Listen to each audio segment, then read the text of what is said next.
Marilah kita berdoa dalam nama Bapa dan Putra dan Roh Kudus. Amin. Allah yang Maha Penyayang dan Maha Pengampun, kami bersyukur dan memuliakan Dikau atas cinta-Mu yang tak berkesudahan. Kini kami berkumpul bersama di hadapan-Mu untuk memuji dan meluhurkan kebesaran kasih-Mu. Kami mohon kepadamu, sudi kiranya Engkau hadir dan mencurahkan Roh Kudus dalam hati kami, agar doa dan hidup kami semakin berkenan kepadamu. Demi Kristus Tuhan kami. Amin. Marilah kita bersama-sama mendengarkan firman Tuhan. Tuhan beserta kita sekarang dan selama-lamanya. Inilah Injil Yesus Kristus menurut Markus. Dimuliakanlah Tuhan. Pada waktu itu, Yesus meninggalkan daerah Galilea dan berangkat ke daerah Tirus. Ia masuk ke sebuah rumah dan tidak mau bahwa ada orang yang mengetahuinya. Tetapi kedatangannya tidak dapat dirahasiakan. Malah di situ ada seorang ibu yang anak perempuannya kerasukan roh jahat. Begitu mendengar tentang Yesus, ibu itu datang dan tersungkur di depan kakinya. Ibu itu seorang Yunani berkebangsaan Siro-Fenisia. Ia mohon kepada Yesus supaya mengusir setan dari anaknya. Yesus lalu berkata kepadanya, "Biarlah anak-anak kenyang dahulu. Tidak patut mengambil roh yang disediakan bagi anak-anak dan melemparkannya kepada anjing."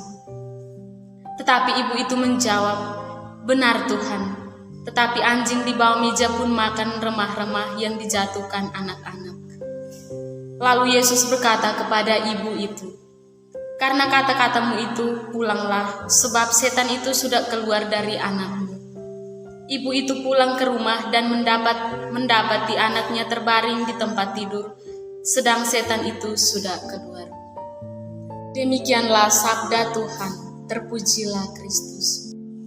Saudara-saudari yang terkasih dalam Kristus Tuhan, repot memang orang seperti Raja Salomo itu.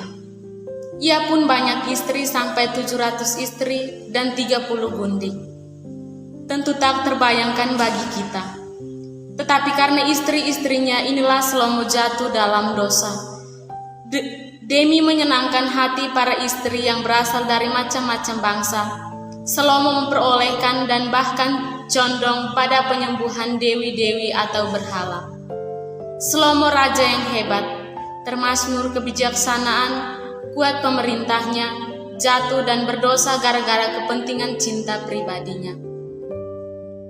Yesus sama sekali berbeda.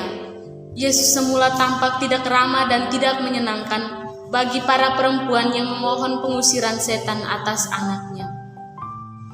Tampaknya semula Yesus hanya ingin melayani umat Israel saja dan bukan orang non-Yahudi seperti perempuan dari Siro-Fenisia tersebut. Namun, Yesus tidak mau kaku pada perutusan pertamanya yang untuk orang Israel. Yesus melihat hati setiap manusia.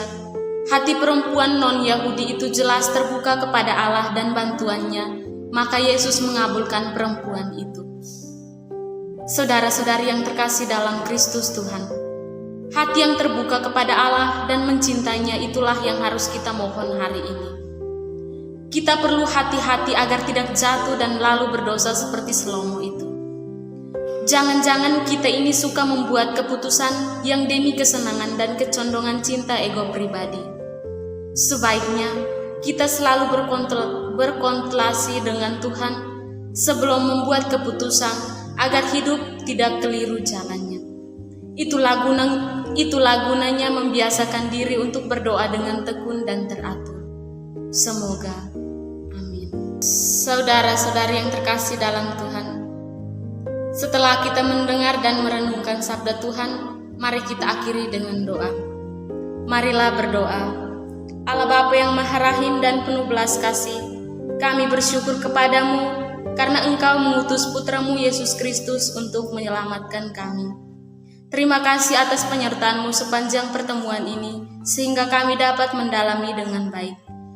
Kami mohon semoga Engkau meneguhkan iman kami dan Putra-Mu Yesus Kristus satu-satunya penyelamat dunia. Dialah Tuhan dan pengantara kami yang hidup dan berkuasa dalam persekutuan dengan Roh Kudus, Allah sepanjang masa. Amin. Dalam nama Bapa dan Putra dan Roh Kudus. Amin.